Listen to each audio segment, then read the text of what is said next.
സ്ഥാനാർത്ഥി പ്രഖ്യാപനത്തിന് ശേഷം കോഴിക്കോട് ബേപ്പൂർ നിയോജക മണ്ഡലത്തിൽ റോഡ് ഷോയോടെ പ്രചാരണം ആരംഭിച്ച് PA മുഹമ്മദ് റിയാസ്.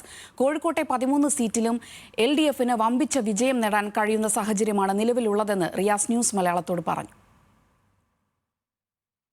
കോഴിക്കോടിനെ നയിക്കാൻ തന്നെ കെൽപ്പുള്ള ഒരു കരുത്തുറ്റ മന്ത്രിയായി പൊതുമരാമത്ത് ടൂറിസം വകുപ്പിൻ്റെ മികച്ച ഒരു പ്രവർത്തനം കാഴ്ചവെച്ച് ബേപ്പൂരിൻ്റെ വികസന പ്രവർത്തനങ്ങളിൽ ഒരു മിന്നുന്ന പ്രകടനം കാഴ്ചവെച്ച് അദ്ദേഹം വീണ്ടും ജനങ്ങളെ പ്രതിനിധീകരിക്കുന്നു. മിസ്റ്ററെ, നിലവിൽ സ്ഥാനാർത്ഥി പ്രഖ്യാപനം വന്നിരിക്കുകയാണ്, വീണ്ടും ബേപ്പൂരിലെ ജനങ്ങളെ അഭിമുഖീകരിക്കുകയാണ്, എന്താണെന്ന് തോന്നുന്നത്? LDFന് മികച്ച വിജയമുണ്ടാകും. ബേപ്പൂരിൽ 2021 കൂടുതൽ വോട്ടുകൾ നേടി LDF വിജയിക്കും. 2021 82,000 വോട്ടാണ് ലഭിച്ചത്. ഇത്തവണ അതിനേക്കാൾ വർദ്ധിക്കും.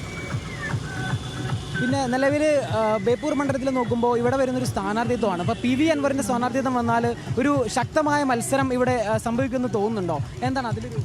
അല്ല, UDFൻ്റെ സ്ഥാനാർത്ഥിയെ ഇതുവരെ പ്രഖ്യാപിച്ചിട്ടില്ല. UDF സ്ഥാനാർത്ഥിയെ പ്രഖ്യാപിക്കാനും നിശ്ചയിക്കാനുള്ള പൂർണ്ണ അവകാശം UDFനാണ്. അതാരായാലും LDF മികച്ച വിജയം ഇവിടെ നേടും. ഇപ്പോൾ PV അൻവറിനെ പോലുള്ളൊരു സ്ഥാനാർത്ഥി വരികയാണെങ്കിലോ, അദ്ദേഹത്തിൻ്റെ കുതന്ത്രങ്ങളും ഇപ്പോൾ നിലമ്പൂരിലടക്കം അദ്ദേഹം മത്സരിക്കുന്നത് കൊണ്ട് വലിയൊരു വിള്ളൽ ഉണ്ടാക്കാൻ കഴിഞ്ഞു പാർട്ടി ഹോട്ടലുകളിലടക്കം.